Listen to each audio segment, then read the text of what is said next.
Alhamdulillahirabbil alamin.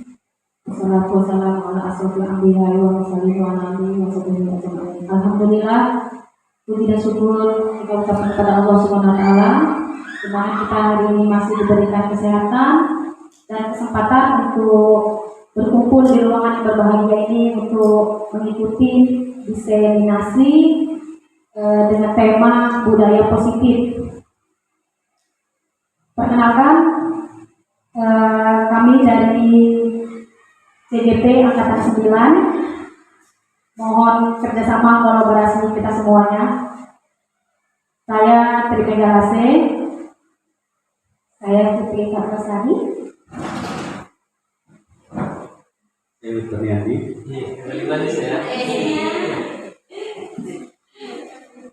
Adapun susunan acara kita di diseminasi hari ini adalah yang pertama pembukaan, yang kedua doa, ketiga ice breaking, keempat kesepakatan kelas, 5 materi, dan terakhir refleksi dan penutup. Sekarang kita masukin acara kedua, doa, supaya acara kita ini berjalan dengan lancar dan dapat hikmatnya. Kami mohonkan kepada Pak Parwis untuk membangun doa supaya acara kita berkah. Kepada Pak Parwis, persilakan. Baik, bersama sabar berdoa bertobat kepada Allah Subhanahu wa taala. Kiranya kegiatan pada hari ini dapat berjalan dengan lancar. Alhamdulillah, bismillahirrahmanirrahim. Alhamdulillahirabbil alamin. Wassalatu wassalamu ala asrofil anbiya'i wal mursalin wa ala alihi wa ashabihi ajma'in. Hamdan syakirin, hamdan na'imin, hamdan yu'afir akmahu, yubati umazidah. Ya Rabbana alhamdu kami jalali wujudkan karim wa yusulkan. Allahumma ghafir lana dhunubana wal walidayna warhamhuma kama rabbana shaghira. Bijami'il muslimin wal muslimat wal mu'minin wal mu'minat al ahya'i minhum wal amwat bi rahmatika ya arhamar rahimin. Ya Allah, ya Tuhan kami, pada hari yang penuh berkah ini kami berkumpul di ruangan ini dalam rangka melaksanakan diseminasi budaya positif yang mana kiranya dari diseminasi pada hari ini dapat kami implementasikan dan dapat kami keluarkan menjadi suatu budaya dan suatu kebiasaan yang baik bagi diri kami, lingkungan kami, dan terutama di sekolah tempat kami mengajar. Ya Allah, berilah kami petunjuk dan tuntunlah kami dalam segala kegiatan kami. Semoga Engkau selalu meridhoi kami dalam melaksanakan tugas untuk mencerdaskan kehidupan bangsa. Rabbana zalamna anfusana wa illam taghfir lana wa tarhamna lanakunanna minal khasirin. Rabbana atina fid dunya hasanah wa fil akhirati hasanah wa qina adzabannar. Subhana rabbika rabbil izzati amma yasifun wa salamun alal mursalin walhamdulillahi rabbil alamin. Assalamualaikum warahmatullahi wabarakatuh.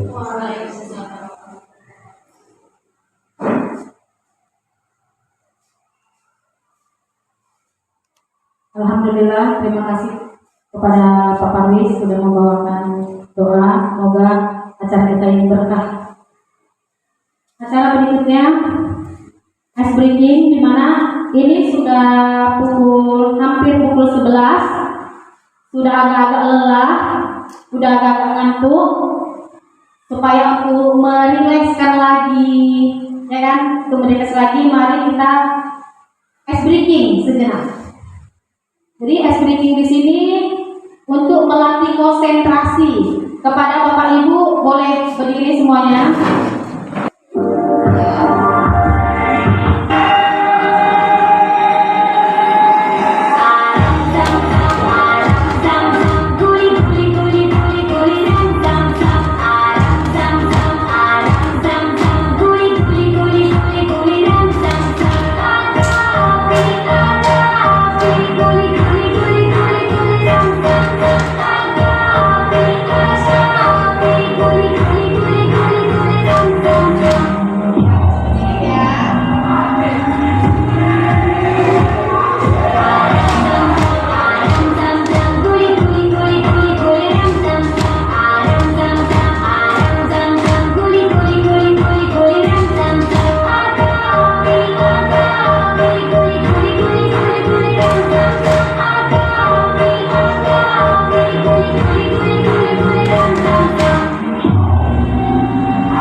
Jadi kesepakatan kelas di sini maksudnya kesepakatan kita di kelas diseminasi ini gitu.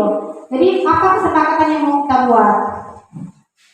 Bapak Ibu boleh memaparkan apa kesepakatan yang bisa kita sepakati ini pada acara ini. Misalnya permisi kalau mau keluar gitu. Nah, coba Bapak Ibu.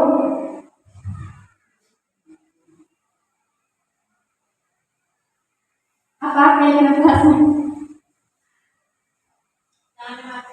Jangan main HP saat kelas berlangsung. Lalu jangan bercerita saat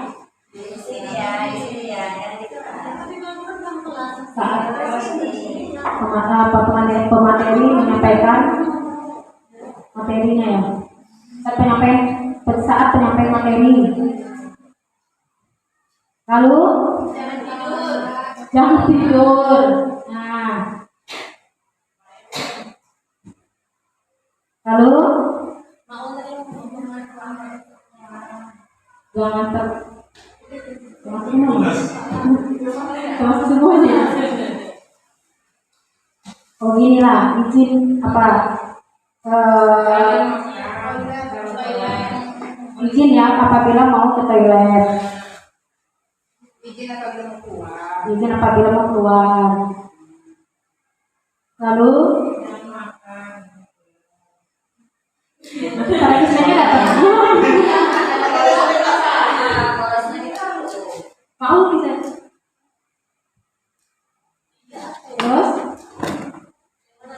tidak bermain HP saat diseminasi berlangsung, tidak bercerita saat penyampaian materi, tidak tidur, izin jika ada keperluan di luar. Sama lah ya. Lalu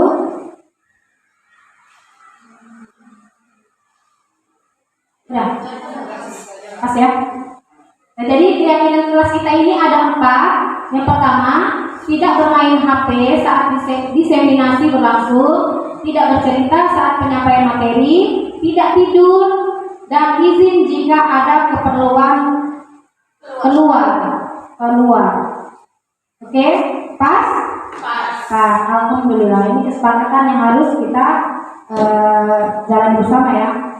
Selanjutnya, acara berikutnya adalah materi. Jadi materi kita di sini ada 6 bagian. Kita membaginya menjadi 3 bagian. Bagian pertama dan kedua dibawakan oleh Pak Mimir, bagian 3 dan 4 dibawakan oleh Bu Fitri, bagian 5 dan 6 dibawakan oleh saya.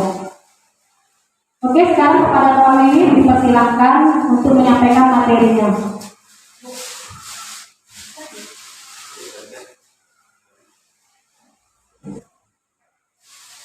Oke, baik. Bismillahirrahmanirrahim. Assalamualaikum warahmatullahi wabarakatuh. Waalaikumsalam warahmatullahi wabarakatuh. Kita ada 1, 2, 3, 4, 5, 6, 7, 8. Pas ya? 8, 9. 9 dari 1. Masuk 10. Kita satu bangku ada 2 orang ya. Saya kasih 1 kertas. Orang 1 meja 1. Bila sama Mem Tani bisa ya. Jadi Parwis sama Pak Nurwan. Kemudian aku sama Mesa. Oke. Yang pegang kertas ini ada si A dan si B. Berarti berperan 1 orang sebagai si A, 1 orang sebagai si B. Kalau yang komisian? Ya, 1 orang A, 1 orang si B. Ini partner nih. Ya. Kemudian di kertas si A pilih aja siapa si A, siapa si B, sepakatin aja siapa si A dan siapa si B. Si A itu menuliskan di kertasnya 1 kata atau kalimat yang berharga, yang ini nggak boleh tahu orang sebenarnya, gitu ya. Teman-teman sebelahnya, ya silakan ditulis kata atau kalimat yang berharga untuk dirinya atau sesuatu yang nggak boleh diketahui oleh orang lain.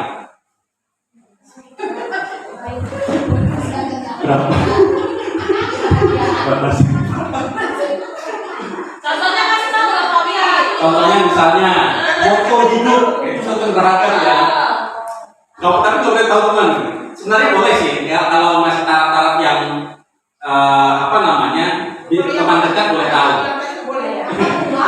Kalau masih Uang boleh, rumah boleh, mobil boleh, terserah. Gendut boleh. sudah. Kalau sudah ditulis, kemudian dilipat dan digenggam. Ya, lipat dan genggam. Ya, kalau sudah ditulis, dilipat dan digenggam. Nah, tugas si B adalah untuk mengetahui apa isi tulisan itu. Boleh dengan cara apapun, mau dibujuk, mau dirayu, mau dicekek, nggak boleh. Nggak boleh kekerasan ya. Pokoknya boleh dengan cara apapun sampai kalian tahu apa isi yang ditulis di kertas teman kalian. Teman Bapak Ibu. Terserah, ya terserah bebas. Ya. Sudah? Sudah ditulis? Bu Melisa sudah memikirkan apa aib dirinya. Wah, aib terus ulah ya. Enggak, sendiri. Sesuatu yang berharga.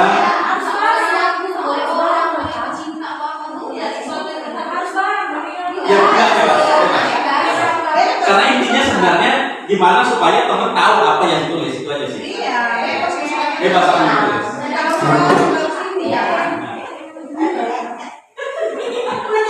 Tapi jangan yang sebenarnya jangan tahu duluan. Ya. Udah ditulis. Bila A. Ini kok ada kata sudah. Oke. Harus nggak tahu. Memang dulu. Ya, oke, sudah. Melisa ada. Oke, kalau sudah digenggam.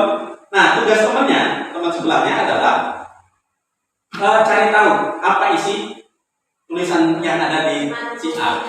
Ya. Dengan cara apapun.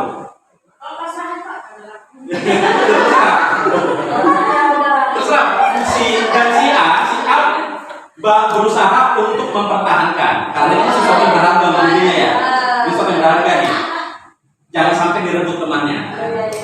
Jadi si B berusaha untuk merebut kertas itu, sementara si A berusaha untuk mempertahankan. Oke, silakan mulai.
Oke, ada dapat?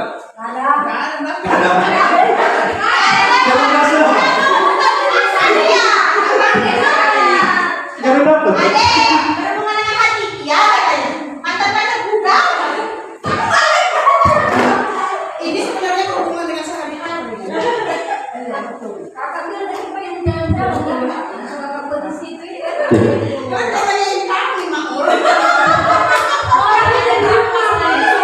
Ada yang dapat nggak? Nggak ada yang dapat ya? Penting. Ya, waktunya habis. Baik, jadi nggak ada yang dapat berarti ya. Artinya si A ini kan kuat tenaga ya. Atau si B memang usahanya yang kurang ya. Oke, mungkin saya minta pendapat dari satu orang. Siapa si A yang mau cerita? Kenapa begitu mempertahankan? Apakah itu baik? Jika harus mempertahankan. Bilang. Kenapa harus mempertahankan? Karena ini sangat berharga bagi saya, Pak. Jadi nggak boleh dilepas ya. Boleh dilepas, terkesan dulu tidak boleh.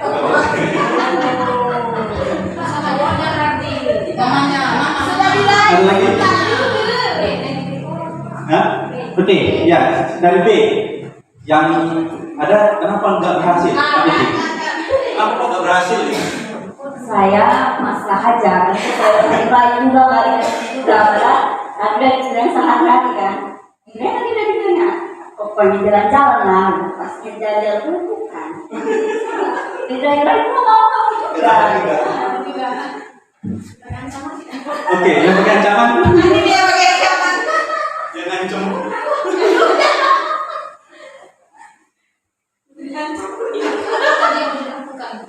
Aku tahu. Jadi udah pasrah aja. Pokoknya tanya orang enggak, tapi udah cinta iya.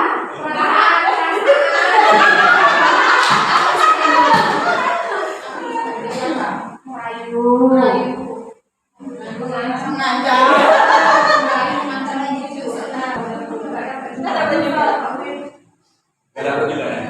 Tapi tahu. Oke. Tapi kurang pas. Nah, jadi dari kegiatan ini sebenarnya siapa sih yang mengontrol genggaman tangan itu? Ada yang bisa sebentar nggak? Si A atau si B? Ini karena nggak ada kasus yang bisa buka ya sebenarnya. Karena kan sebenarnya kontrol itu ada di si A. Ya terserah dia mau kasih atau enggak.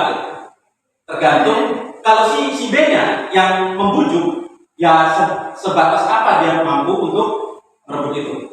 Kecuali dengan kekerasan ya. Dicekik, dipukul gitu ya. Oke, jadi kontrol itu adalah si A. Begitu juga kita dengan anak sebenarnya. Kita dengan murid. Fungsi kontrol itu di mana sebenarnya? Di guru kah? Atau di peserta didik?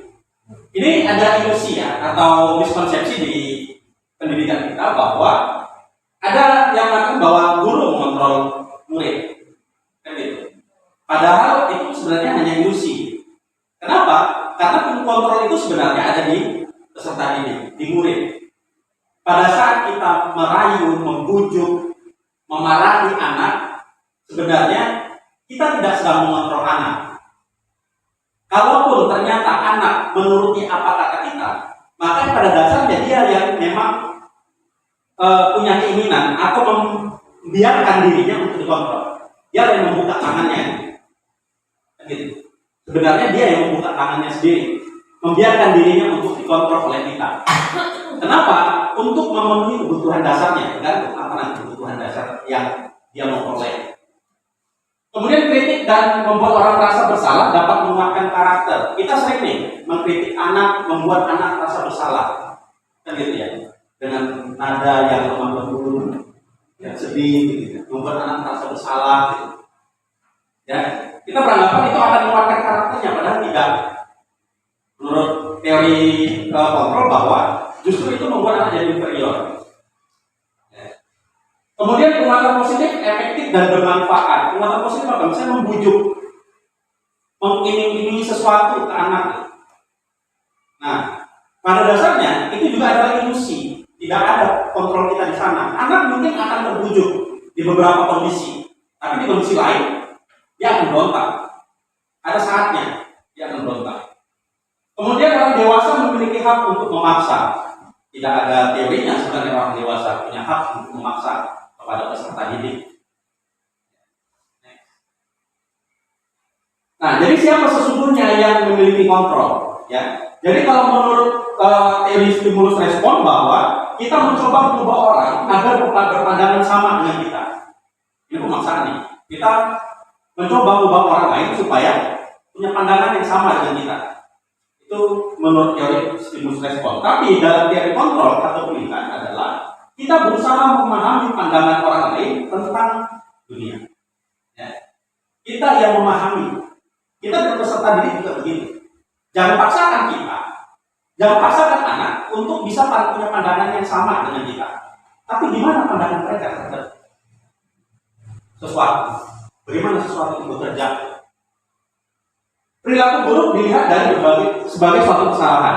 Ada anak yang misbehave, yang melakukan suatu perbuatan buruk, kita anggap sebagai sebuah kesalahan. Ya, padahal semua perilaku punya tujuan, bahkan perilaku yang tidak dia sukai sekalipun pasti punya tujuan. Tujuannya apa? Memenuhi kebutuhan dasar. Nanti dijelaskan berikutnya. Ya, bahwa setiap kita punya 5 kebutuhan dasar, dan setiap tindakan kita adalah untuk memenuhi itu. Ya. Jadi pada sesuatu yang misbehave sekalipun, sesuatu yang buruk sekalipun, pasti punya alasan anak. Kemudian orang lain bisa mengontrol saya. Enggak, sebenarnya saya yang membiarkan Anda untuk mengontrol diri saya. Tidak ada yang bisa mengontrol orang lain. Setiap orang mengontrol dirinya sendiri. Saya bisa mengontrol orang lain. Enggak. Ya. Anda tidak bisa mengontrol orang lain. Anda hanya bisa mengontrol diri Anda sendiri. Dan kalaupun faktanya di lapangan kita terkesan mengontrol orang lain, itu hanya ilusi sebenarnya. Pemaksaan ada pada saat bujukan gagal. Misalnya kita bujuk anak gagal, akhirnya kita paksa, diancam. Ya. Dalam teori kontrol, kolaborasi dan konsensus lah yang menciptakan pilihan-pilihan baru. Jadi kalau tidak berhasil, kolaborasi dan konsensi. Ya. Kemudian kalau di stimulus respon itu ada model berpikir menang kalah. Anak merasa dikalahkan dengan argumen kita. Sementara kalau di teori kontrol itu berpikir menang-menang. Anak juga merasa dihargai, anak merasa menang. Ini disiplin positif kita dasarnya dari teori kontrol atau teori pilihan itu dari Dr. William Glasser. Ya. Yang pertama, Anda tidak bisa mengontrol orang lain, hanya Anda yang mengontrol diri Anda sendiri. Ya. Kemudian nanti turunannya adalah untuk makna disiplin. Disiplin itu apa sih sebenarnya? Ya. Apakah disiplin itu adalah harus ikut aturan? Kita punya aturan selusin aturan, dan semuanya wajib diikuti itu disiplin atau gimana? Kemudian semua perilaku itu memiliki tujuan. Ada teori motivasi. Ya. Ada 3 motivasi seseorang untuk melakukan sesuatu. Ada untuk menghindari hukuman, kemudian untuk mendapatkan imbalan, kemudian yang ketiga adalah menghargai diri sendiri. Yang 2 ini disebut dengan motivasi ekstrinsik atau motivasi eksternal yang berasal dari luar. Melakukan sesuatu karena untuk menghindari hukuman atau melakukan sesuatu untuk mendapatkan imbalan. Ini sering kita sebut dengan reward and punishment. Itu yang populer di kita.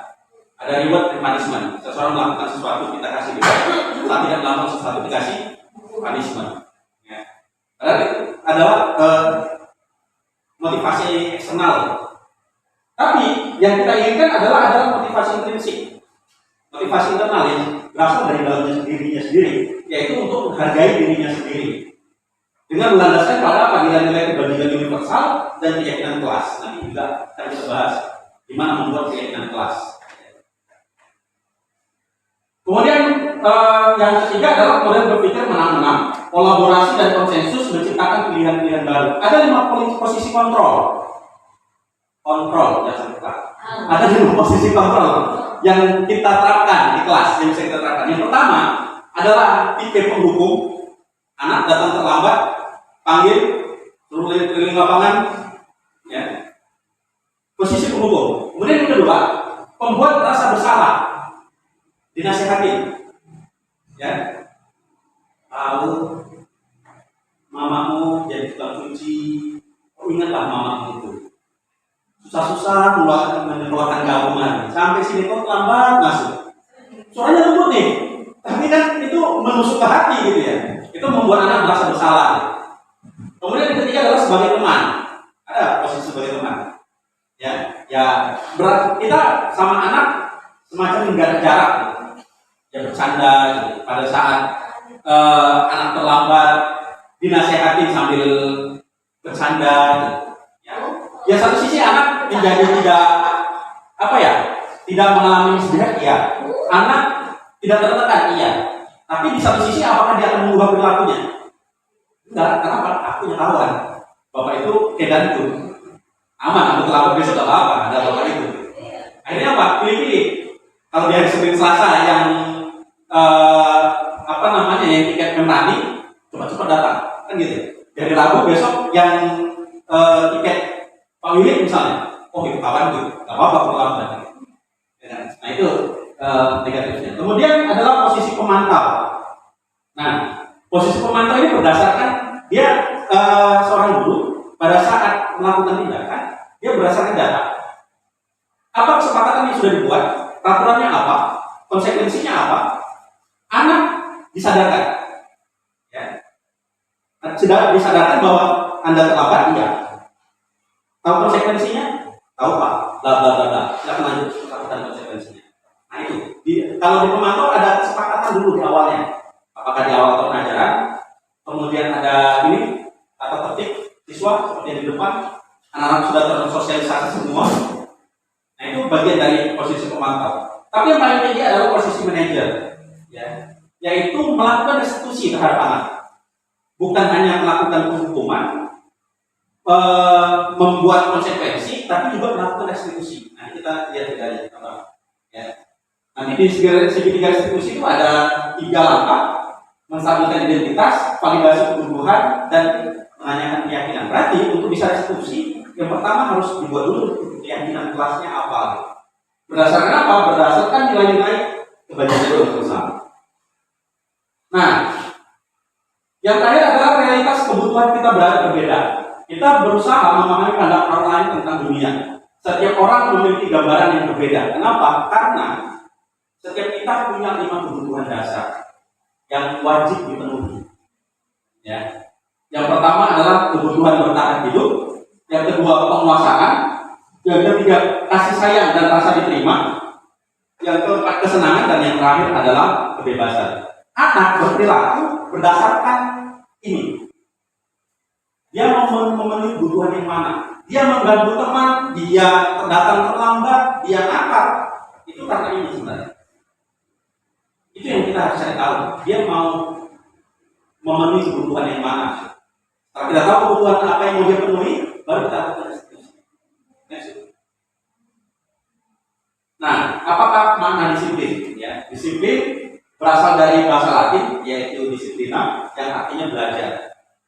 Makna asal katanya berkonotasi dengan disiplin diri dari menurutnya Socrates dan Plato. Ya. Disiplin membuat orang menggali potensi dirinya. Kemudian apa tujuannya setelah dia menggali potensinya? Apa tujuannya? Dan apa yang dia hargai? Apa yang dia yakini? Itu sebenarnya asal kata dari disiplin, yaitu bagaimana membagikan potensi dirinya. Jadi bukan memerintah orang lain, tapi memerintah dirinya sendiri untuk menggali potensi itu. Hanya saja dalam budaya kita terjadi pergeseran makna bahwa disiplin telah berubah menjadi sesuatu yang dilakukan oleh seseorang pada orang lain untuk mendapatkan kepatuhan. Di highlight adalah kepatuhan. Dianggap bahwa disiplin artinya adalah patuh terhadap aturan. Ya. Kecenderungan umum adalah menghubungkan kata disiplin dengan ketidaknyamanan, karena kepatuhan selalu beriringan dengan ketidaknyamanan. Di hukum itu tidak nyaman. Ya. Kalau seseorang tidak disiplin, maka dibuat tidak nyaman. Ya. Bukan dengan apa yang kita hargai atau mencapai suatu tujuan yang mulia. Ya. Jadi kalau seseorang dianggap tidak disiplin, dia buat tidak nyaman, bukan untuk mencapai tujuan dia apa tidak disiplin. Nah, nilai-nilai kebajikan universal itu ada di dalam profil pelajaran Pancasila. ada 6 dimensi dalam profil pelajar Pancasila. Yang pertama beriman dan bertakwa kepada Tuhan Yang Maha Esa dan berakhlak mulia. Kemudian berkebinekaan tunggal dan berkebinekaan global, bergotong royong, kreatif, bernalar kritis dan mandiri. Nanti untuk kebajikan universal ini mencakup di derivasi dari 6 dimensi ini, tapi juga tidak terbatas dari itu. Kita punya kebajikan universal misalnya apa? Dari keyakinan kita beragama juga boleh. Kita masukkan nanti keyakinan kelas. Boleh-boleh saja. Ya. Next. Nah, ini ada dari motivasi, hukuman dan penghargaan serta restitusi. Ya. Kita ini sedikit sudah saya bahas tentang 3 motivasi manusia melakukan sesuatu menurut teorinya Gosen. Ya. Gosen dan Gojek ya. Yang pertama adalah menghindari ketidaknyamanan atau hukuman. Sintaksnya adalah apa yang terjadi jika saya tidak melakukan sesuatu. Jika saya tidak datang tepat waktu, apa yang terjadi? Saya dihukum. Maka dia selalu datang tepat waktu. Kenapa? Takut untuk dihukum. Kemudian kedua, mendapatkan imbalan dari orang lain atau institusi. Ya. Motivasinya adalah apa yang saya dapatkan jika saya melakukan itu. Kalau saya buat itu, apa yang saya dapat? Kalau saya sebagai guru sering datang tepat waktu, disiplin, apa yang saya dapatkan? Kalau saya aktif di sekolah, apa yang saya dapatkan? Nah, itu adalah motivasi itu untuk mendapatkan imbalan atau penghargaan. Yang ketiga adalah menghargai diri sendiri. Ya. Saya akan jadi orang yang seperti apa kalau melakukan itu. Dia nggak peduli dengan hukuman, dia nggak peduli dengan penghargaan. Yang dia pedulikan saya jadi apa? Saya jadi apa kalau saya melakukan itu? Jadi motivasinya adalah dirinya sendiri. Prinsip. Nah, jadi ini juga Imam Ghazali pernah bilang, seseorang jika beribadah karena takut neraka, maka itu ibadahnya budak. Jika seseorang beribadah karena mengharapkan surga, itu ibadahnya itu adalah ibadahnya peniaga karena ingin mendapatkan keuntungan. Tapi kalau seseorang beribadah karena bersyukur, maka itu adalah ibadahnya orang merdeka. Merdeka menurut Ki Hajar Dewantara adalah tidak hanya terlepas dari perintah, tapi juga cakap untuk memerintah dirinya sendiri. Jadi terbebas dari perintah. Merdeka itu bukan hanya terbebas dari perintah, tapi juga adalah cakap bagaimana memerintah dirinya sendiri. Itu tadi motivasi itu. Sering kita penghargaan itu kan boleh-boleh aja gitu ya. Sementara sebenarnya penghargaan itu adalah bentuk lain dari sebuah hubungan sebenarnya. Sebenarnya posisinya sama antara menghukum dengan memberi penghargaan itu sama tuh. Ya. Sama-sama menurunkan kualitas, bisa menurunkan kualitas. Penghargaan bisa mematikan kreativitas. Dan yang terakhir penghargaan mengurangi motivasi intrinsik. Karena apa? Motivasinya adalah untuk mendapatkan penghargaan, untuk mendapatkan hadiah. Ya, jadi reward posisinya sama dengan punishment.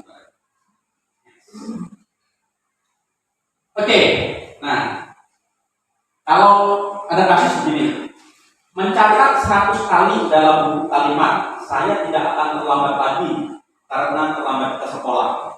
Itu kira-kira hukuman atau konsekuensi?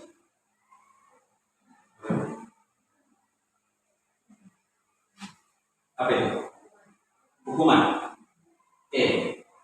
Lari mengelilingi lapangan basket 2 kali karena terlambat sampai sekolah. Hukuman. Menggantikan tugas teman, menggantikan kertas tugas teman yang sudah dicoret-coret. Hukuman atau konsekuensi?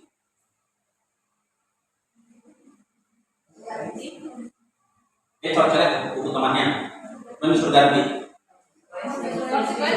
Konsekuensi. Membersihkan tumpahan air di meja tulis karena tersenggol pada saat belajar, tak sengaja. Konsekuensi. Murid disuruh untuk tidak mengenakan sepatu seharian, tidak mengenakannya, karena nggak pakai sepatu warna hitam. Saya pakai sepatu warna belang-belang, kemudian dicopot sepatunya, taruh di kantor dan nggak pakai sepatu seharian di sekolah. Hukuman. Lari keliling lapangan lapangan basket 2 kali karena terlambat 10 menit pada pelajaran PJOK. Aman. Oke, go next. Jadi ini ya. Yang pertama mencatat 100 kali itu hukuman, ya. Maka lari keliling lapangan basket 2 kali karena terlambat hadir sekolah itu juga hukuman. Diminta pusat 15 kali menggunakan masker sekolah hukuman. Mengganti kertas tugas teman yang coret-coret itu konsekuensi. Membersihkan tempat air konsekuensi. Disuruh tidak mengenakan sepatu seharian itu adalah hukuman. Yang terakhir nih tadi itu hukuman ya. Lari ini melakukan bola basket 2 kali karena terlambat pada saat pelajaran PJOK. Kenapa itu konsekuensi? Karena pelajarannya apa? Iya. Jadi itu bagian dari pelajaran dia. Lari keliling lapangan itu bagian dari pelajaran dia. Jadi itu dianggap bukan hukuman, tapi konsekuensi. Ya. Karena biasanya ini ada kesepakatan nih antara guru olahraga dengan anaknya. Ya. Kesepakatan pada Ya. konsekuensi lah ya. Konsekuensi. Next. Nah, apa itu restitusi? Jadi hukuman, konsekuensi, restitusi paling tinggi. Jadi yang dari sebisa mungkin menghindari hukuman, minimal konsekuensi deh. Tapi kalau bisa restitusi. Ini posisi paling tinggi itu. Jadi penghukum, kemudian konsekuensi, dan posisi adalah pemantau. Kalau di 5 posisi pendidik, 5 posisi kontrol tadi. Kalau bisa kita sampai ke tingkat manajer, yaitu melakukan restitusi. Restitusi adalah proses menciptakan kondisi bagi murid untuk memperbaiki kesalahan mereka sehingga mereka bisa kembali ke kelompoknya. Jadi pada saat anak misbehave itu sebenarnya dia sudah keluar dari kelompoknya, dia dikucilkan dari kelompok. Nah, tugas kita pada saat melakukan restitusi adalah mengembalikan dia ke kelompok dengan karakter yang lebih kuat. Restitusi juga merupakan proses kolaboratif yang mengajarkan murid untuk mencari solusi untuk masalah mereka. Jadi mereka yang menyelesaikan solusi mereka, masalah mereka sendiri. Bukan kita yang menawarkan, ya, tapi anak yang kita pancing untuk mencari solusinya. Dan membantu murid berpikir tentang orang seperti apa yang mereka inginkan. Ya. Mereka mau jadi orang seperti apa sih? Apakah pada saat mereka misbehave itu memang mereka mau jadi seperti itu atau tidak? Dan bagaimana mereka harus memperlakukan orang lain? Itu restitusi ya. Ini 9 ciri restitusi. Yang pertama, bukan untuk menebus kesalahan, tapi bagaimana belajar dari kesalahan. Bukan menebus kesalahan, tapi belajar dari kesalahan. Kemudian yang kedua adalah memperbaiki hubungan. Itu tadi, memperbaiki kelompok. Karena pada saat misbehave, dia akan terisolasi dari lingkungannya. Yang ketiga, tawaran. Ada tawaran, bukan paksaan. Kamu harus begini, kamu harus begitu. Tawaran. Restitusi menuntun untuk melihat ke dalam diri. Jadi kita semacam coaching atau counseling untuk melihat ke dalam dirinya. Ya, apa nilai-nilai yang dia yakini. Restitusi mencari kebutuhan dasar untuk mendasari tindakan. Yang 5 kebutuhan dasar tadi itu kita gali. Restitusi sendiri adalah cara yang paling baik. Yang ketujuh, restitusi fokus pada karakter bukan pada tindakan. Jadi kita lihat bukan kesalahannya, tapi karakternya apa sih yang nongol, apa yang muncul di situ. Restitusi fokus pada solusi bukan pada masalah. Yang terakhir, restitusi mengembalikan murid yang berbuat salah pada kelompoknya. Mungkin itu ada yang mau kita diskusikan untuk tentang restitusi dan yang pertama tentang perubahan paradigma. Ya, kalau tidak ada lanjut ke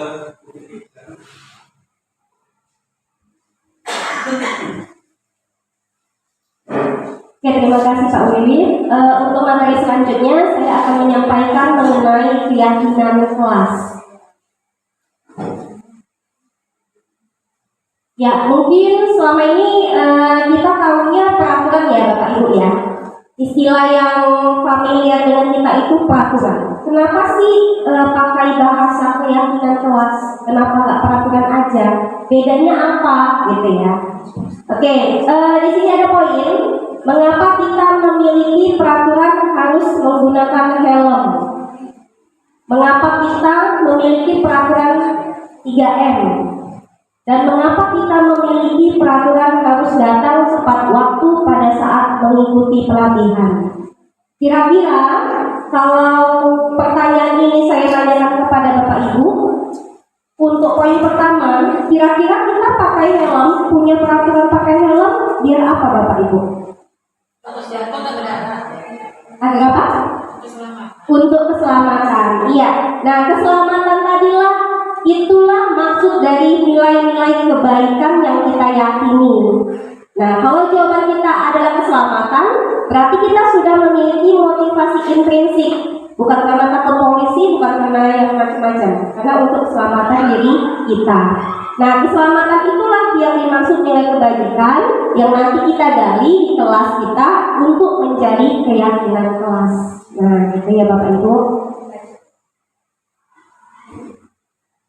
Nah, ini dalam menciptakan budaya positif di lingkungan sekolah kita, yang perlu kita lakukan terlebih dahulu adalah berangkat dari peraturan kelas. Ya, peraturan kelas itu banyak.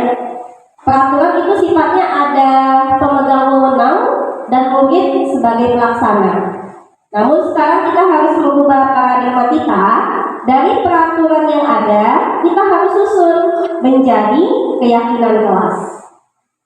Seluruh anggota kelas meyakini nilai-nilai kebaikan yang telah disusun, dan itu pasti akan mewujudkan atau memunculkan lingkungan yang positif antara siswa dan guru. Kalau siswa dan gurunya sudah terbentuk lingkungan yang positif, maka di sekolah akan muncullah budaya positif. Nah, ini Bapak Ibu ada tabel. Kalau di sebelah kiri itu ada peraturan, di sebelah kanannya ada keyakinan kelas. Untuk yang pertama, selalu kembalikan buku ke tempatnya. Peraturannya selalu kembalikan buku ke tempatnya. Kira-kira keyakinan kelasnya atau nilai kebaikannya itu apa ya? Mengembalikan buku ke tempatnya. Kalau tadi misalnya kita menggunakan helm, nilai kebaikannya, keyakinan kita adalah untuk keselamatan, gitu. Kalau ini untuk selalu kembalikan buku ke tempatnya, ya agar tidak tercecer, itu keyakinan apa itu kira-kira? Nilai kebaikan apa yang kita tanamkan di situ? Disiplin. Oke, nanti kita lihat ya Bu. Selanjutnya dilarang mengganggu orang lain.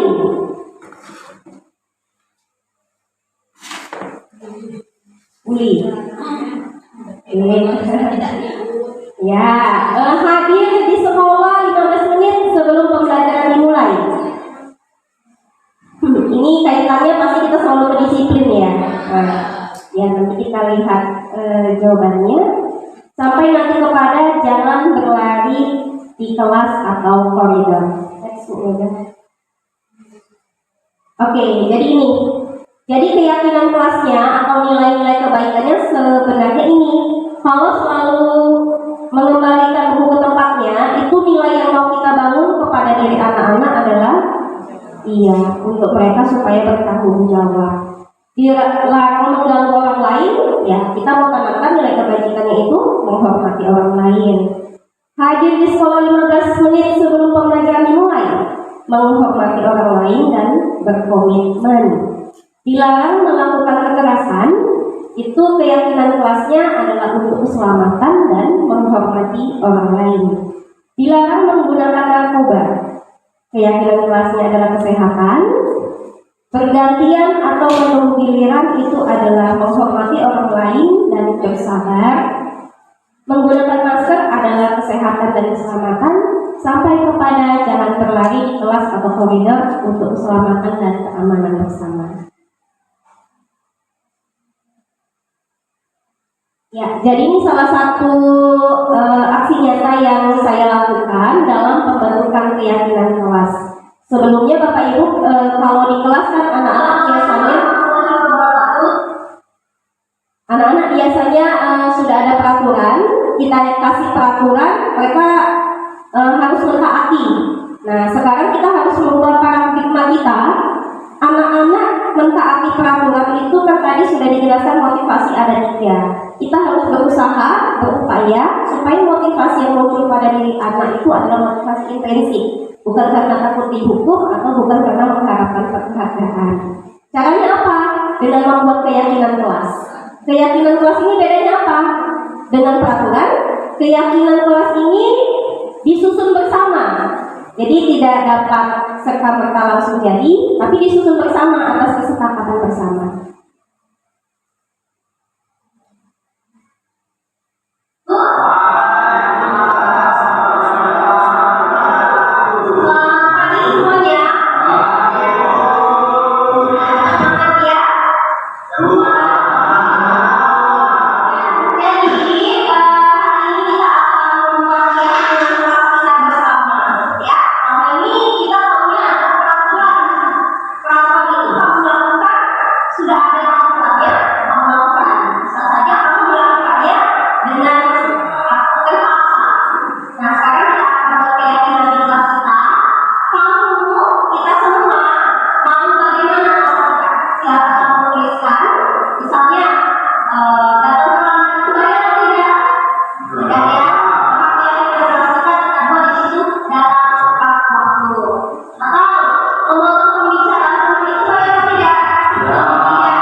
Ya, ini jadi saya menggunakan memanfaatkan juga.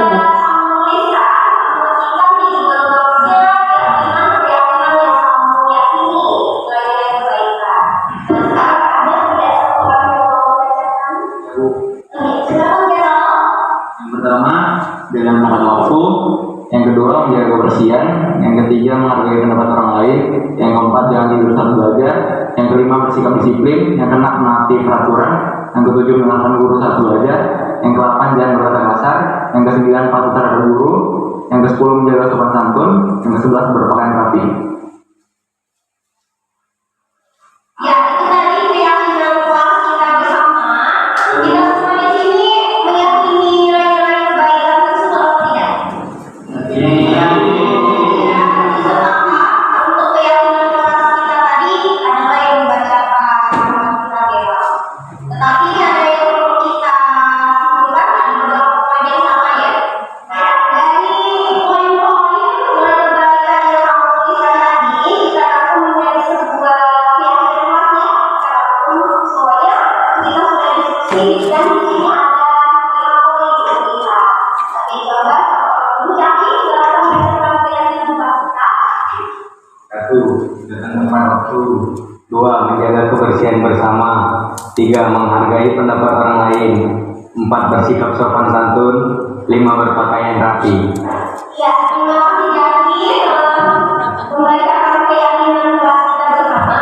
Semoga kita dapat mendapatkan keyakinan kelas yang sudah dijelaskan. Terima kasih atas kerjasamanya. Assalamualaikum warahmatullahi wabarakatuh. Ya, ini juga salah satu contoh keyakinan kelas yang sudah dibuat oleh Bu Mega juga ya.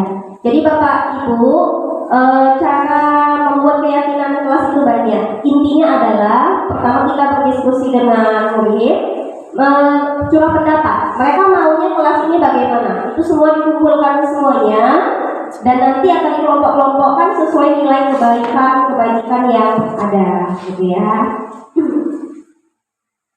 Oke, materi selanjutnya adalah mengenai kebutuhan dasar manusia dan dunia berkualitas. Ya, tadi sudah disinggung sedikit oleh Pak Wiwit mengenai kebutuhan dasar manusia. Sebenarnya, Bapak Ibu, kebutuhan dasar kita itu ada 5. Ya, kebutuhan yang pertama adalah kebutuhan bertahan hidup. Yang kedua adalah kebutuhan ingin disayang dan diterima. Kemudian kebutuhan akan kesenangan. Kemudian kebutuhan akan kebebasan dan kebutuhan akan penguasaan. Nah, kelima kebutuhan dasar ini harus kita kaitkan dengan penanganan peserta didik kita. Sebenarnya perilaku yang ditunjukkan oleh peserta didik kita, mau itu positif atau negatif, itu hakikatnya adalah mereka sedang berusaha memenuhi kebutuhan dasar mereka. Jika kebutuhan dasar mereka tidak terpenuhi, tidak terpenuhi, itulah muncul nanti mereka ada emosi, ada bosan, ada mengganggu teman. Tapi hakikatnya sebenarnya mereka sedang berusaha memenuhi kebutuhan mereka. Untuk kebutuhan bertahan hidup, ini kaitannya secara fisiologis ya dengan sandang, pangan, makanan gitu ya Bapak Ibu. Untuk kebutuhan kasih sayang dan rasa diterima, ya ini bahwa kita harus menyadari peserta didik itu perlu dianggap keberadaannya. Mereka perlu berteman, bersosialisasi, perlu diperhatikan. Untuk kesenangan begitu juga. Kadang kita melihat ada siswa yang suka membuli temannya, mengejek temannya, melihat ekspresi temannya itu marah. Nah, itulah sebuah kesenangan sama dia. Nah, sebenarnya itu yang perlu kita gali di situ. Selanjutnya ada kebebasan. Kebebasan di sini kita memberi kebebasan bahwa anak itu bebas memilih. Mereka tidak terikat dengan peraturan yang ada, tapi kita tidak membiarkannya juga. Kita sebagai manajer nantinya. Dan selanjutnya ada kebutuhan power atau penguasaan. Di sini biasanya anak-anak yang butuh dengan kebutuhan dasar penguasaan ini, ya mereka ingin memimpin temannya. Ya, jadi kalau ada siswa yang misalnya suka bully temannya, suka jadi ketua geng, mungkin saja di rumahnya kebutuhan dasar untuk penguasaannya tidak terpenuhi, maka disalurkanlah di sekolah. Oke, akan disambung oleh Bu Mega.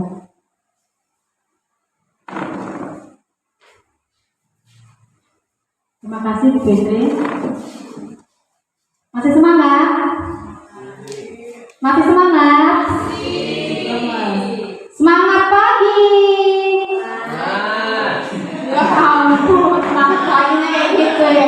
Kalau dibilang semangat pagi, pagi, pagi, pagi gitu ya. Semangat pagi. Pagi. Walaupun udah siang, tapi semangatnya harus tetap pagi, harus. Nah, sekarang berikutnya kita mau membahas tentang 5 posisi kontrol. Nah, ini sebenarnya tadi udah dibahas oleh Pak Wiwit, cuma ini sedikit penambahan contoh-contohnya.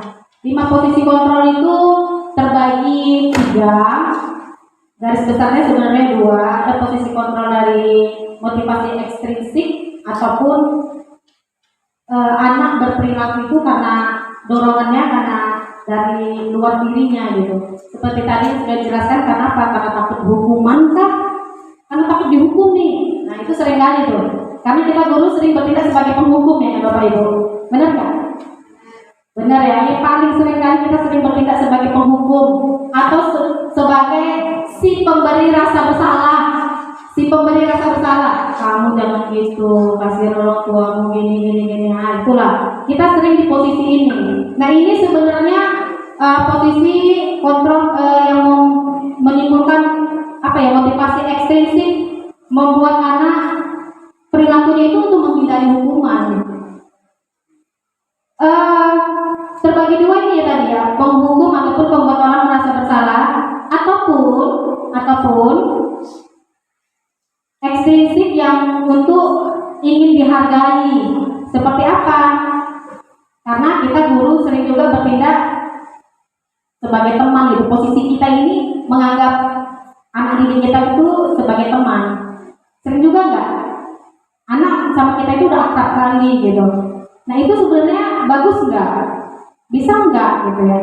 Nah, itu sebenarnya membuat anak jadinya itu motivasinya itu karena dia melakukan itu bukan dari dirinya sendiri, tetapi karena ekstrinsik dari orang lain, dari guru. Dia ingin dipuji nih sama guru yang udah akrab sama dia tuh, ataupun sebagai pemantau.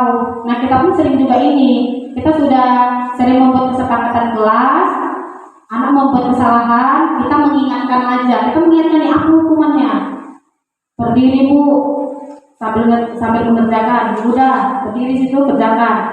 Ya, tapi kita enggak menggali motivasi intrinsik dalam dirinya sendiri. Gimana nih supaya dia sadar dia salah, tindakan apa yang akan dia buat untuk memperbaiki kesalahan tersebut gitu. Oh ya bu, saya salah. Saya tahu mengerjakan PR mengganggu teman itu sudah melanggar rasa saling menghormati dan menyayangi gitu. Itu berikutnya saya akan menghargai teman, saya tidak akan mengganggu supaya suasana belajar semakin kondusif, semakin nyaman. Nah, jadi mereka tahu tindakan apa yang akan mereka ambil gitu. Jadi ini beberapa contoh guru, apa yang dibuat guru. Kalau sebagai penghukum, guru itu menghardik ataupun menggunakan bahasa yang keras, menggunakan bahasa yang kasar, memberikan hukuman yang tidak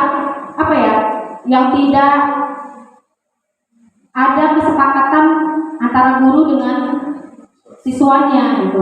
Jadi ya langsung aja secara spontan, lari kamu keliling lapangan 3 kali, nggak peduli nih anak udah megap-megap dan sesak napas. Nah itu udah hukuman, itu penjajahan ya, pendidikan dengan tipe penjajahan. Jadi kita nggak boleh mendidik anak dengan hukuman seperti itu gitu. Hukumannya mendidik. Lalu kalau si pembuat merasa bersalah, menceramahi aja, dinasihati aja. Nah, anak cuma merasa bersalah aja gitu. Besok dia akan berbuat lagi. Kenapa? Karena dia berubah saat itu karena diceramahi. Ini sering nggak kita melakukan ini? Sering. Lalu guru berposisi sebagai teman, seperti misalnya, ayo nak, jangan ribut. Nanti kepala sekolah lewat, ibu yang kena. Ayolah belajarlah, jangan ada yang keluar ya, tolong ibu ya, ibu mau keluar sebentar aja, jangan ada yang keluar, nanti nampak guru piket, jangan ada yang keluar, nanti nampak capsek, ibu ditegur. Nah itu kita ini memposisikan kita ini dengan anak itu sebagai teman, kita minta tolong sama dia gitu, tolong ya, tolong bantu ibu ya.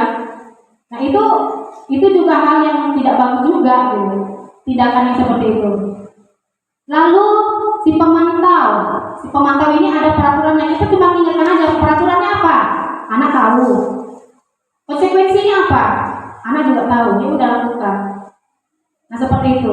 Beda dengan restitusi atau kita memposisikan diri kita ini sebagai manajer. Jadi ini hal yang paling penting. Kalau bisa kita semua guru-guru di sini memposisikan diri kita harus sebagai manajer dalam penanganan masalah di sekolah. Gimana kita bisa menstabilkan emosi anak. Ini stabilkan dulu. Kita masuk dulu ke dalam permasalahan dia.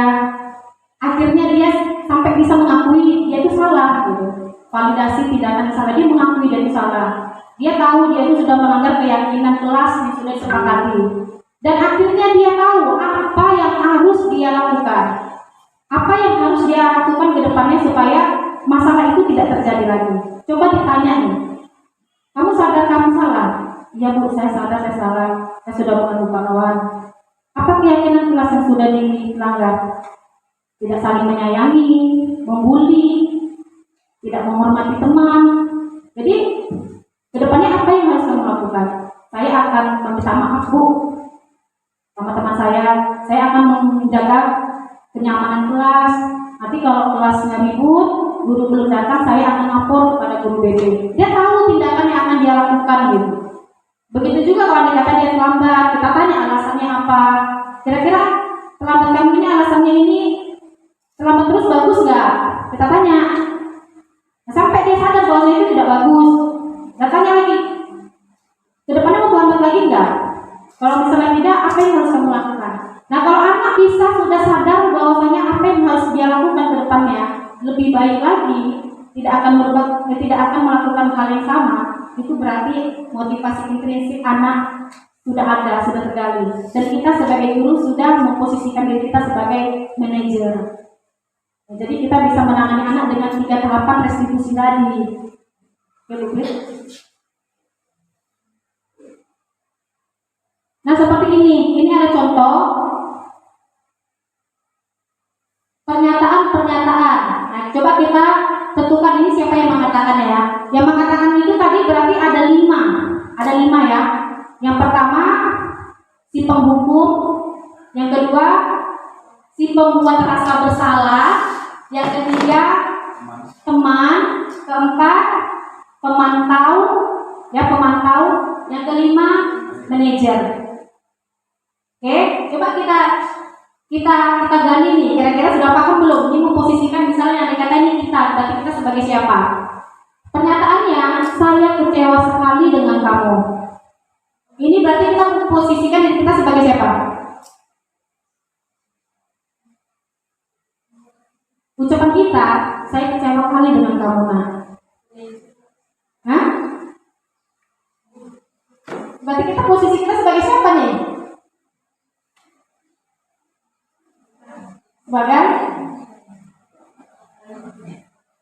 tadi ada si penghukum, si pembuat rasa bersalah, ya kan? Teman, pemantau, manajer. Nah ini ucapan ini, saya kecewa sekali dengan kamu. Manajer. Apa? Manajer. Lalu apa lagi? Kira-kira? Si pembuat rasa bersalah. Lalu kamu tidak pernah benar melakukannya. Maksud kamu tidak pernah benar melakukannya. Penghukum. Ayolah lakukan demi ibu. Ayolah nak, lakukanlah demi ibu. Sebagai teman. Kata kuncinya ayolah ya, demi ibu. Apakah kamu mau mendapatkan stiker bintang hari ini? Apakah kamu berada di iming-iming ya? Apakah kamu mau mendapatkan stiker bintang hari ini? Hah? Manajer. Bagaimana kamu bisa menyelesaikan masalah ini? Nah, itu manajer jelas ya. Kamu selalu yang paling terakhir.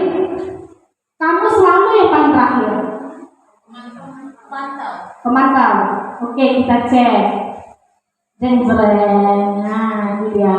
Saya kecewa sekali dengan kamu, si pembuat merasa bersalah. Jadi kalau guru udah bilang saya kecewa kali ya, kamu kok begini? Nah gitu, anak jadi kecewa, anak jadi merasa bersalah gitu. Sudah menyakiti hati gurunya gitu. Jadi nggak boleh nih ya, ini sering kita nih ya. Lalu kamu tidak pernah benar melakukannya. Ini langsung penghukum. Penghukum itu sering melakukan tindakan yang mempermalukan anak. Ya, baik itu mau lisan ataupun tindakan ya. Jadi mempermalukan, menyakiti, itulah hukuman. Ayolah lakukan demi ibu, ini benar teman. Apakah kamu mau mendapatkan stiker bintang hari ini? Itu pemantau. Karena udah tahu dia apa konsekuensinya. Lalu bagaimana kamu bisa menyelesaikan masalah ini? Nah ini manajer, anak sudah bisa ditanya di mana solusinya. Kamu selalu yang paling terakhir, penghukum, langsung menjas seperti itu gitu. Nah jadi kira-kira kalau kita ini sering di mana nih sekarang ini Bapak Ibu? Di posisi apa? Penghukum, ya? Penghukum aja terus ya. Pemantau, penghukum dan pemantau, si pemberi rasa bersalah. Memang teman mungkin ya. Lanjut, segitiga restitusi. Nah ini dia, untuk memposisikan diri kita sebagai seorang manajer, langkah yang dapat kita terapkan itu dengan menggunakan segitiga restitusi. Ini kemarin kita sudah mempraktekkan juga ke anak-anak. Kita buat skenario-nya, di mana misalnya anak membuat masalah. Ada 3 cara penanganannya. Yang pertama, stabilkan identitas. Jadi anak itu distabilkan dulu amarahnya, sedihnya dan lain-lain. Setelah stabilkan identitas validasi tindakan yang salah. Tanya, udah sadar belum kalau dia itu salah? Lalu yang terakhir, menanyakan keyakinan kelas. Apa kesepakatan yang sudah disepakati ya oleh kelas masing-masing? Masih ingat nggak? Nah, apa tindakan yang akan diambil? Nah, itu dia. Nah, ini tadi contoh seperti yang saya paparkan tadi. Lanjut, Bupit. Lanjut.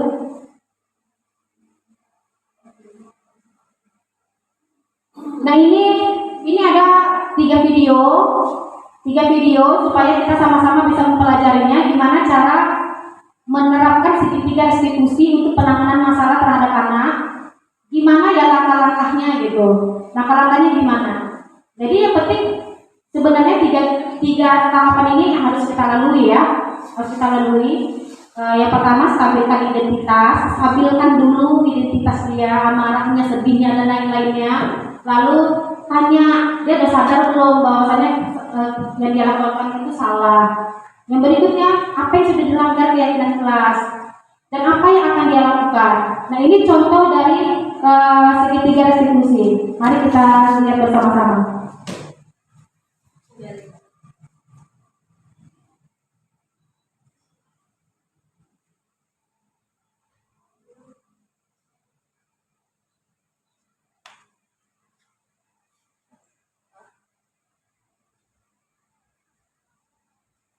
Kasus pertama, siswa ini tidak terima karena hasil pekerjaan rumahnya dicontek oleh kawannya setiap hari.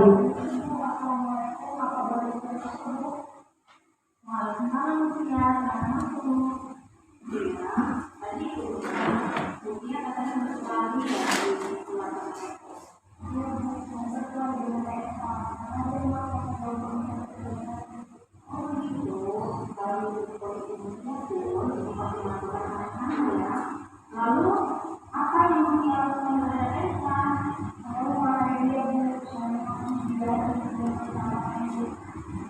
Kemudian melakukan itu pakai alasannya ya, dari apa?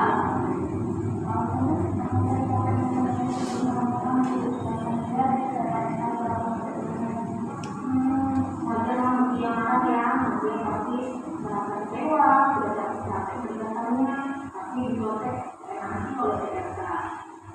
Sekarang ibu mau mestinya memikirkan kira-kira tindakan kita ini melakukan keyakinan kita sudah disepakati.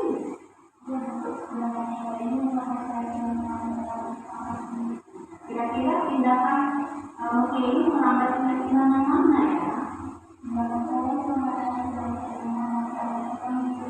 Oke, belum ingat ya dengan keyakinan yang sudah disepakati. Kalau menurut dia, karena menghormati itu begini tidak?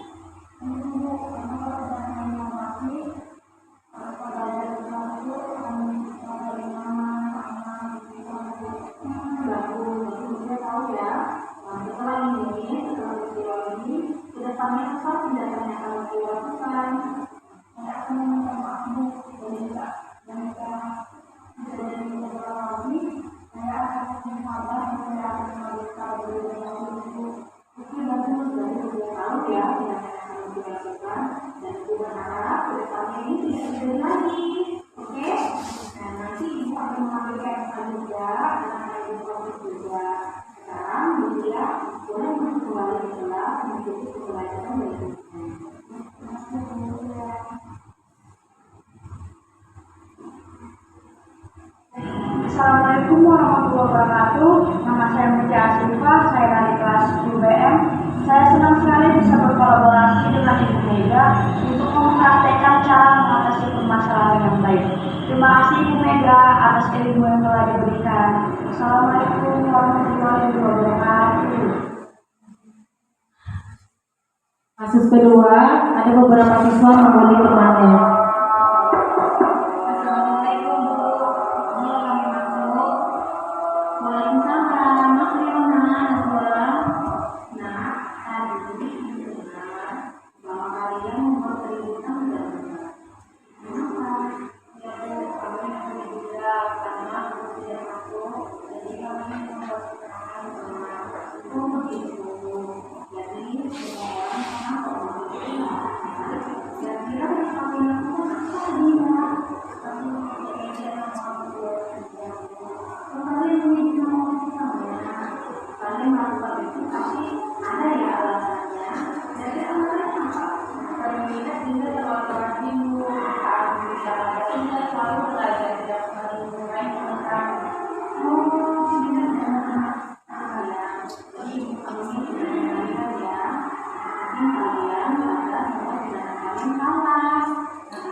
Oke, masih ingat ya Najwa ya?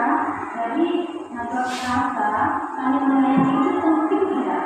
Penting juga saling menyayangi. Kalau kita akan mulai dan tidak tertekan, bagus dan ingat. Tapi setelah ini tidak apa yang akan kalian lakukan. Saya akan berusaha supaya Dinda tidak ada yang dulu lagi dan tidak ada berubah dan oke bagus. Dan ibu berharap ke depannya kejadian ini tidak terulang lagi ya. Nah, setelah ini tuh ibu akan mengambil Dinda dan akan mengambil juga. Oke, sekarang kalian belum sudah mengikuti pembelajaran di buku. Terima kasih. Assalamualaikum warahmatullahi wabarakatuh. Perkenalkan nama saya Nurina, saya dari kelas 10 Saya senang sekali bisa berkolaborasi bersama Bu Mega untuk mempraktekkan cara mengatasi masalah dengan baik, seperti menghindari tindakan bullying. Terima kasih Bu Mega atas ilmu yang diberikan. Assalamualaikum warahmatullahi wabarakatuh. Saya Nurina dari kelas 10 BM. Saya senang bisa berkolaborasi dengan Ibu Mega dengan tugas mempraktekkan cara mengatasi masalah dengan baik, seperti menghindari bullying di sekolah. Terima kasih kepada Ibu Mega yang telah memberikan ilmunya. Wassalamualaikum warahmatullahi wabarakatuh. Ini contoh segitiga diskusi punya Pak Wiwit.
Oke, mau tetap makanan dan menetapkan ruangan itu.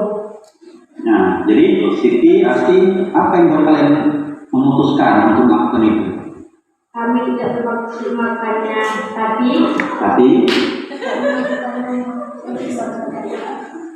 Bapak di sini bukan mencari siapa yang salah, ya. Bapak di sini untuk mencari penyelesaian, sama-sama kita pikirkan gimana untuk menyelesaikan persoalan ini, ya.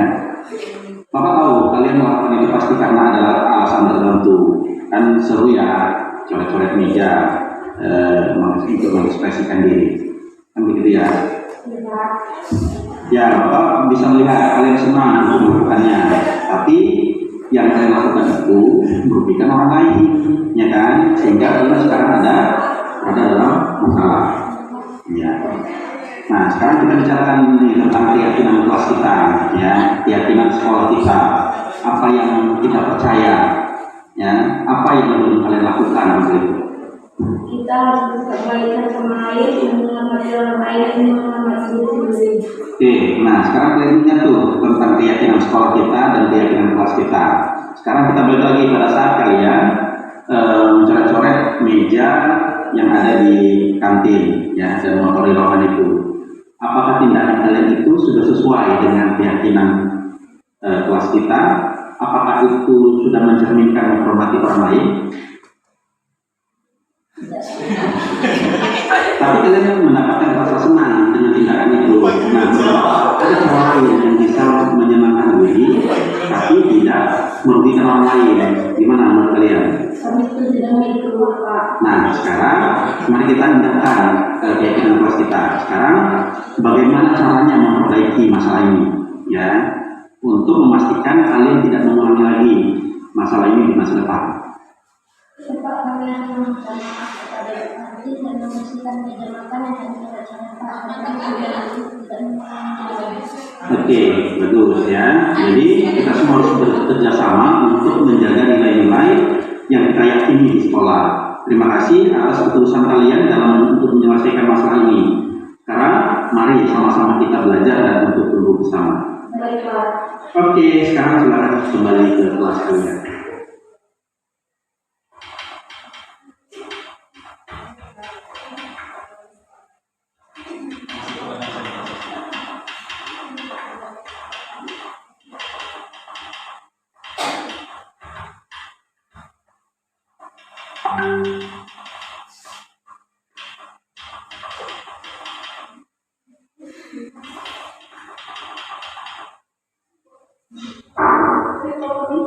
Ya, silakan masuk Salum.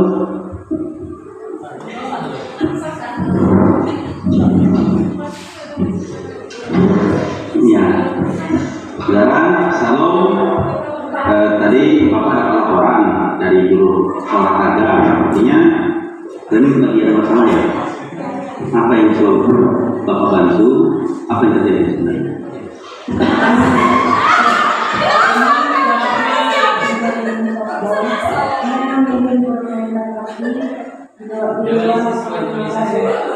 Mengapa kamu memilih untuk melakukan ini? Kami tidak berpikiran dan selalu berpikir. Kami memang salah, saya tidak maksud untuk merusak melanggar peraturan yang sengaja. Jadi Salum, bisa kamu bicara tentang keputusan itu?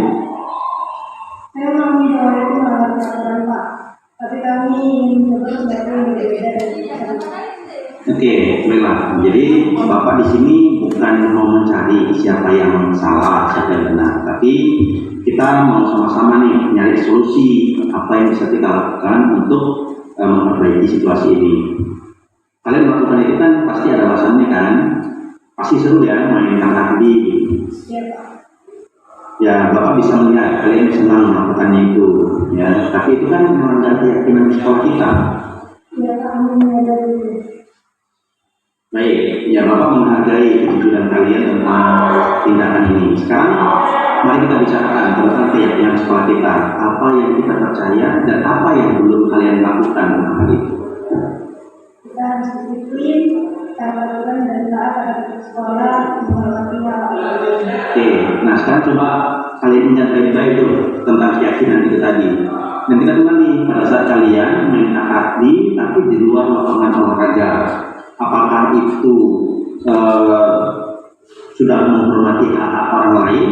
Apakah itu mencerminkan yang aturan dan tata tertib sekolah?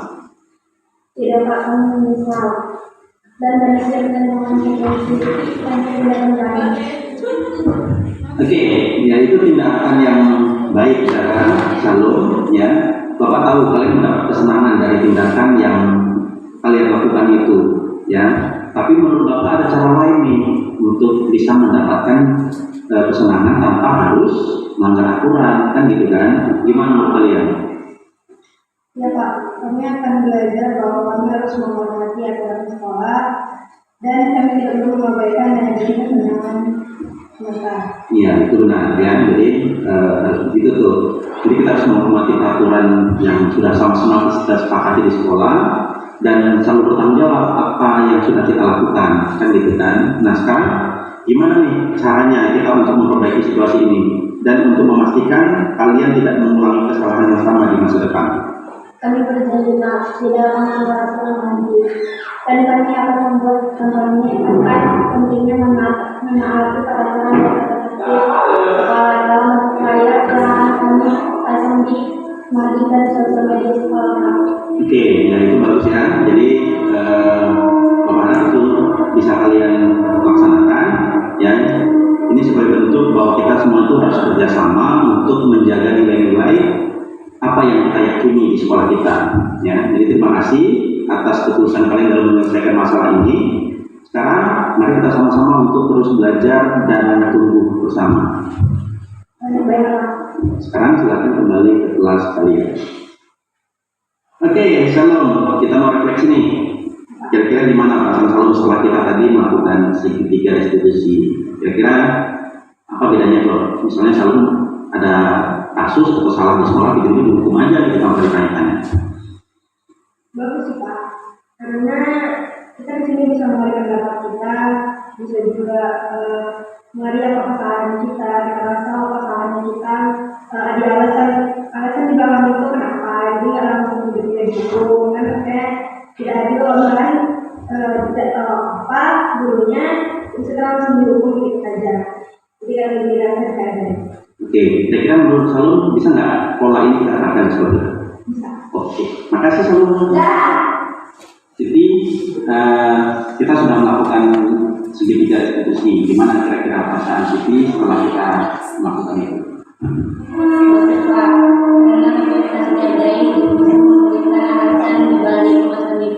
Ya, seandainya nanti Siti kasus di sekolah, Siti milih mana? Atau dilakukan restitusi seperti tadi? Kira-kira gimana kalau kita terapkan di sekolah kita? Setuju nggak? Oke, pasti tadi kita sudah melakukan sedikitnya restitusi. Kira-kira bagaimana menurut pasti? Bagus Pak, karena lebih merasa menghargai dan bisa memberikan alasan di balik Kalau seandainya suruh milih, pasti pengen gimana? Apa kamu dibuat restitusi kayak tadi, atau langsung dihukum kayak biasanya? Dua. Oke, seandainya kita buat ini di sekolah, kita terapkan, pasti itu juga. Ya, terima kasih, pasti.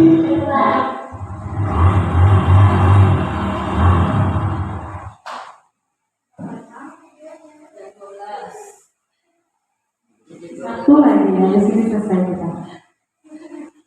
Ini aksi nyata segitiga restitusi punya Ibu Fitri.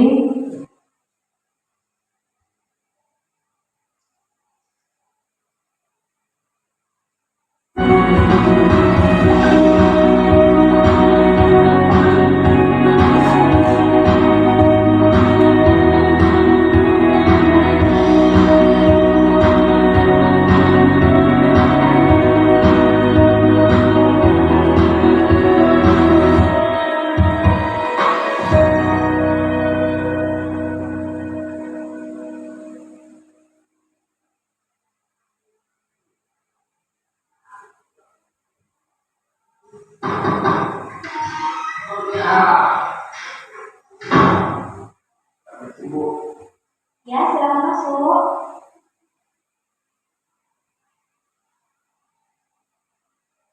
Bagus sekali itu, tidak seperti yang ya, apa betul?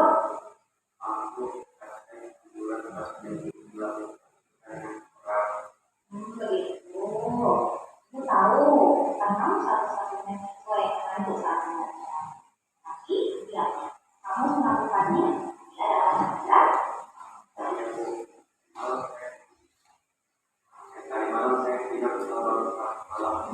Oh, emangnya kamu kerja apa di malam? Dan apa alasannya?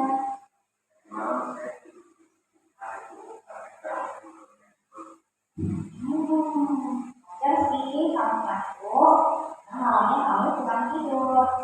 Itu juga pernah dialami. Hal tersebut adalah respon kamu di kita.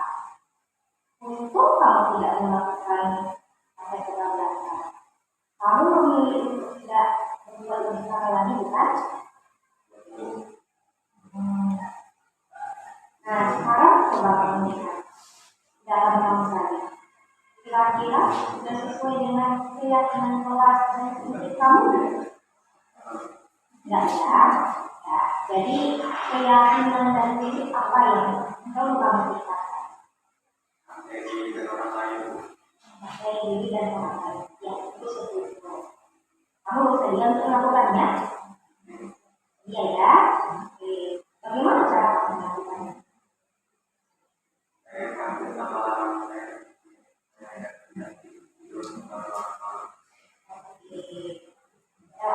Ya, jika hal tersebut tidak dapat berjalan sesuai dengan kamu, ada orang yang bisa membantu kamu tidak?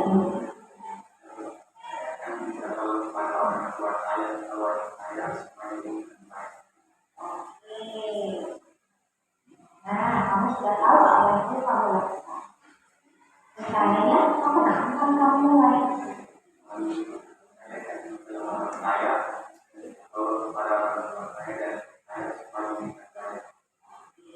Ada lagi? Oke, terima kasih. Baik, Ibu. Semoga untuk kedepannya kamu menjadi lebih baik lagi. Terima kasih.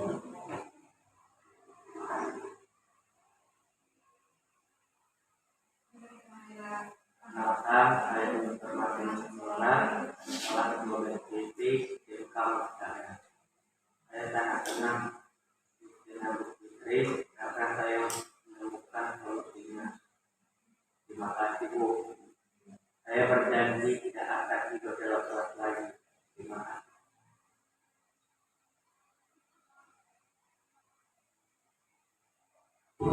Selamat pagi.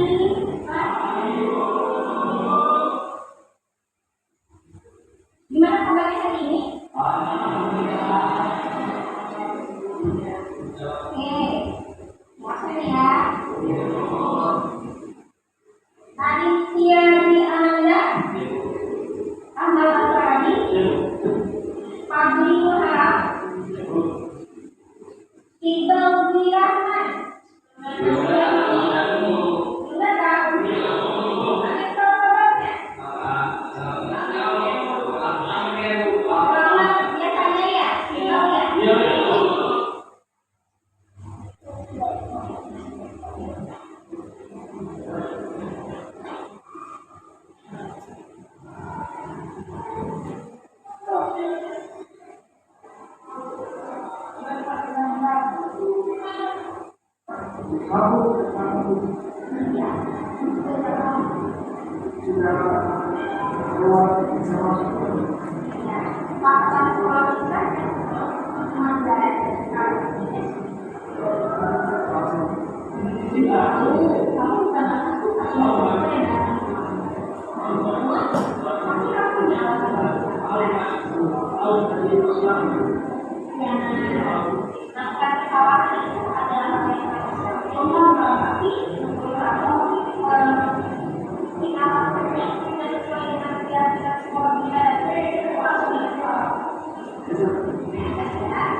Assalamualaikum warahmatullahi wabarakatuh. Perkenalkan, nama saya Iqbal Rahman dari kelas 12 KMI 1 SMK Multikarya. Terima kasih saya ucapkan kepada Bu Fitri. Saya sadar saya telah melakukan kesalahan, namun Bu Fitri tidak menyalahkan saya untuk mengajak saya berdiskusi untuk menyelesaikan masalah pertama saya. Untuk kedepannya saya akan menjadi disiplin atas dasar kesadaran saya sendiri. Terima kasih Bu Fitri. Oke, itu tadi contoh penanganan masalah dengan menggunakan segitiga distribusi dari saya, Pak Wiwit dan Bu Fitri. Selesai diseminasi kita, sebelum ditutup kita refleksi dulu.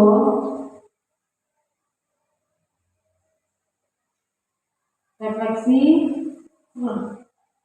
ya. Saya mau perwakilan saja, satu aja Bapak atau Ibu Guru untuk merefleksikan hasil dari yang didapat dari diseminasi pertemuan kita ini. Yang pertama, saya guru yang seperti apa sebelum mengikuti diseminasi ini. Lalu perasaan apa yang muncul selama mengikuti sesi ini, khususnya mengenai makna disiplin dan motivasi intrinsik. Lalu pembelajaran apa yang saya dapat selama mengikuti diseminasi ini. Lalu saya akan menjadi guru yang seperti apakah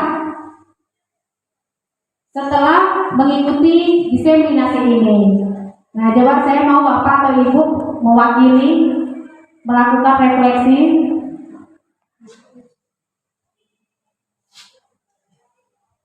Bu Erlina ya. Pak Parwes.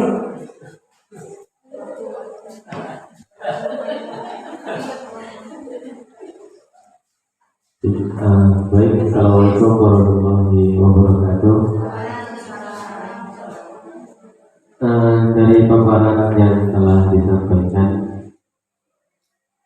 ya mengenai sedikit refleksi, mungkin sebenarnya memang untuk berbagai permasalahan siswa itu memang salah satu segitiga segitiga itu sangat membantu, karena memang terkadang problem ataupun masalah siswa itu memang kita dapat selesaikan sesuai dengan problem yang dihadapinya mungkin di keluarga ataupun lingkungannya. Karena memang tidak bisa juga kita langsung memponis siswa tanpa kita melihat dan meneliti daripada latar belakang siswa. Karena memang terkadang apalagi di TKR itu yang bisa kita salahkan siswa itu terlambat serta-merta karena memang dia terlambat ke sekolah. Kita juga harus lebih kepada ya bagaimana meyakinkan dia bahwasanya ketika dia terlambat itu memang suatu kesalahan, dan bagaimana ketika dia tidak melakukan kesalahan kemudian harus kita validasi kira-kira menurut dia itu salah nggak dia terlambat. Kita seperti itu, jangan sampai menurut dia nggak salah terlambat karena bannya bocor, tahu-tahu kita di sini yang tahunya hanya melihat jam bahwasanya jamnya sudah melewati batas masuk sekolah, langsung kita ponis anak tersebut. Nah, jadi mungkin dari paparan tadi segitiga restitusi sangat membantu dan sekiranya dapat kita implementasikan. Karena memang yang kita khawatirkan ketika kita banyak menyalahkan siswa kita tanpa kita melihat problem ataupun latar belakangnya kenapa terjadi kesalahan yang dia lakukan, mungkin ini bisa menjadi suatu efek psikologis menurut saya. Karena kalau kita lihat anak-anak sekarang kan lebih cepat dewasanya gitu kan. Kalau kita lihat anak sekarang karena lebih cepat dewasa, kemudian seakan-akan ketika dia melakukan kesalahan, ya udahlah kan nggak apa-apa ya cuma gitu. Tapi dia tidak memvalidasi bahwasanya hal apa yang dilakukan itu salah. Nah, melalui segitiga diskusi mungkin sangat membantu untuk kedepannya yang akan kita terapkan di sekolah kita. Mungkin itu saja dari paparan yang sudah dipaparkan. Mudah-mudahan dari kegiatan ini kiranya membawa manfaat bagi kita semua. Itu saja dari saya. Assalamualaikum warahmatullahi wabarakatuh. Waalaikumsalam warahmatullahi wabarakatuh. Alhamdulillah, terima kasih Bapak. Alhamdulillah, terima kasih Bapak Ibu Guru semuanya. Terima kasih untuk kolaborasinya. Semoga yang disampaikan ini bermanfaat dan dapat kita terapkan bersama-sama, karena ini memang harus kita terapkan gitu untuk diri kita, di anak didik kita dan di lingkungan sekolah kita. Semua warga sekolah harus menerapkan ini ya. Terima kasih untuk semuanya. Akhir kata kami dari CGP Angkatan 9 mengucapkan terima kasih. Wassalamualaikum warahmatullahi wabarakatuh.